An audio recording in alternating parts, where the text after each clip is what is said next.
Рая Пеева се забърка в грозна случка в автобус. Вижте сами на видеото.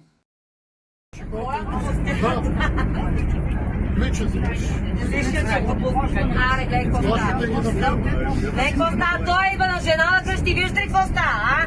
Виждате ли какво става? Снимате ли го това? Браво, че го снимате. Сега това го впускай в BTV, защото съм водеща на BTV новините. Аре, хой там са. Ще ти еба майката аз от тебе. Господине! Той, як ли какво прави? Това попутнах я. Удари ме, не. Господине, това е подсъдимо.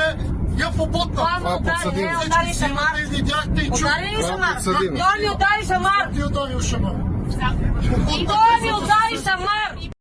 Обществената реакция раздели хората на два лагера, като мнозина изненадващо защитиха шофьора, след като изгледаха кадрите от грозната сцена. Актрисата е бременна с първото си дете от Явор Бахаров. Твърди се, че двамата очакват момче